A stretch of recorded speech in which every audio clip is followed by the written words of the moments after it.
అందరికీ నమస్కారం. ఈరోజు మనం తెలంగాణలో జరిగిన ఓ ఆసక్తికరమైన లీగల్ కేస్ గురించి మాట్లాడుకుందాం. ఓ కుటుంబానికి వాళ్ల సొంత భూమి ఉంది. దానికి సంబంధించిన అన్ని పత్రాలు సవ్యంగానే ఉన్నాయి. కాని ఆ భూమిని వాళ్లు అమ్ముకోలేకపోయారు. చట్టమే అడ్డుపడింది. అసలై కథేంటో చూద్దాం. ఈ మొత్తం కథకు గుండెలాంటి ఒక ప్రశ్నతో మొదలుపెడదాం. ఆలోచించండి. ఒక ఆస్తి చట్టబద్ధంగా మీదే, కానీ దాన్ని మీరు అమ్మడానికి వీల్లేదని చట్టమే చెప్తే పరిస్థితేంటి? వినడానికే చాలా విచిత్రంగా ఉంది కదూ. ఈ కథ రంగారెడ్డి జిల్లాలో మొదలవుతుంది. ఇక్కడ ఒక కుటుంబముంది. వాళ్ల దగ్గర 9.36 ఎకరాల భూమి ఉంది. ఆ భూమి వాళ్లదే. అది ప్రైవేట్ ఆస్తి అని సాక్షాత్తూ 2021లో కోర్టు ఆర్డర్ కూడా ఇచ్చింది. అంటే చట్టపరంగా వాళ్ల యాజమాన్యంపై ఎలాంటి సందేహం లేదు.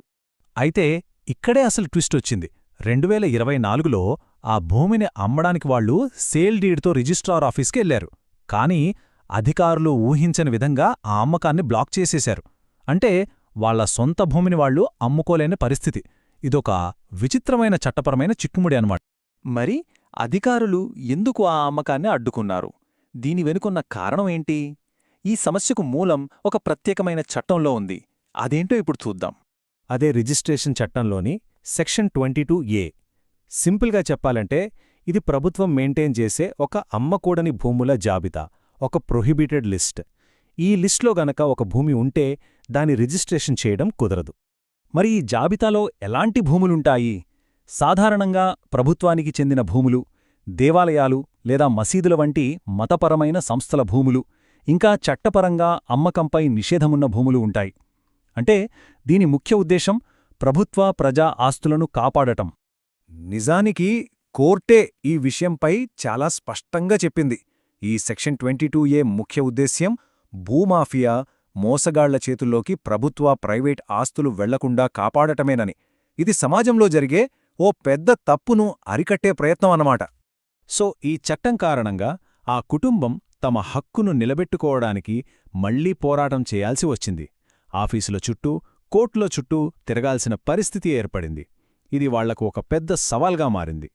ఈ కేసులో జరిగిన సంఘటనల క్రమాన్ని ఓసారి పరిశీలిస్తే డిసెంబర్ 2021లో వాళ్ల భూమి ప్రైవేట్ అని స్పెషల్ ట్రిబ్యునల్ తీర్పిచ్చింది. 2 ఏళ్ల తర్వాత జనవరి 2024లో వాళ్లు అమ్మకం కోసం అప్లై చేస్తే మార్చి 2024లో రిజిస్ట్రార్ తిరస్కరించారు. ఫైనల్గా అదే నెలలో హైకోర్టు ఈ కేసులో తన తుది తీర్పునిచ్చింది. సో ఇక్కడ 2 వాదనలు ఎదురెదురుగా నిలబడ్డాయి.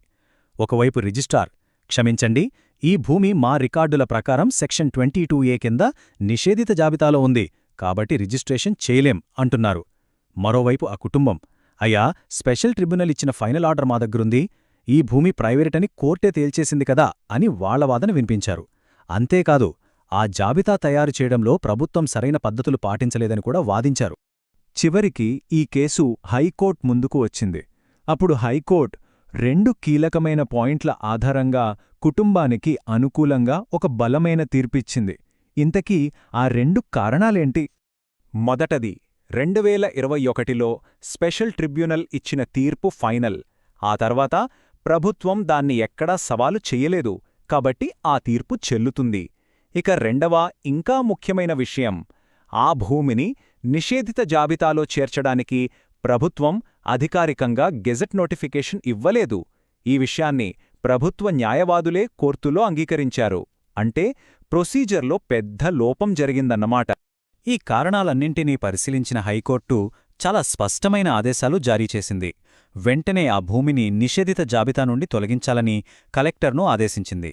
అలా తొలగించిన తర్వాత ఆ కుటుంబమిచ్చే అమ్మకం పత్రాలను రిజిస్టర్ చేసి వాళ్లకు తిరిగి ఇవ్వాలని రిజిస్ట్రింగ్ అధికారికి చెప్పింది. అంటే కోర్టు 2 దశల పరిష్కారాన్ని సూచించింది. ఫస్ట్ స్టెప్, జిల్లా కలెక్టర్ ఆ 9.36 ఎకరాల భూమిని సెక్షన్ 22A లిస్టు నుండి తీసేయాలి. సెకండ్ స్టెప్, ఆ తరువాత రిజిస్ట్రార్ ఆ అమ్మకాన్ని అధికారికంగా రిజిస్టర్ చేయాలి. దీంతో ఆ కుటుంబం సమస్యకు శాశ్వత పరిష్కారం లభించింది. అయితే ఈ కేసు కేవలం ఒక కుటుంబం గెలుపు మాత్రమే కాదు. దీని ప్రభావం ఇంకా చాలా విస్తృతమైనది. ఈ కేసు మనకు కొన్ని ముఖ్యమైన విషయాలను గుర్తుచేస్తుంది. ఇది ప్రభుత్వ అధికారుల జవాబుదారీతనాన్ని గుర్తుచేస్తుంది. చట్టాలను అమలు చేసేటప్పుడు సరైన ప్రక్రియను పాటించటం ఎంత ముఖ్యమో నొక్కి చెబుతుంది. కోర్టులిచ్చిన తీర్పులను గౌరవించాల్సిన అవసరాన్ని స్పష్టం చేస్తుంది. ఆ కుటుంబం దృష్టిలో ఇది కేవలం ఏదో ఒక లీగల్ పాయింట్ కాదు, ఇది వాళ్ల 9.36 ఎకరాల భూమిపై వాళ్లుకున్న హక్కుకు సంబంధించిన విషయం, వాళ్ల జీవితాలను నేరుగా ప్రభావితం చేసే అంశం. చివరగా ఈ కేసు మన ముందు ఒక పెద్ద ప్రశ్నను ఉంచుతుంది. ప్రజల ఆస్తులను కాపాడడానికి మంచి ఉద్దేశంతో తెచ్చిన చట్టాలే కొన్నిసార్లు అమాయక ప్రజలకు అన్యాయం చేయకుండా ఎలా చూసుకోవాలి? చట్టానికి, వ్యక్తిగత హక్కులకు మధ్య సరైన సమతుల్యతను సాధించడం ప్రతి న్యాయ వ్యవస్థ ముందున్న ఒక పెద్ద సవాలు.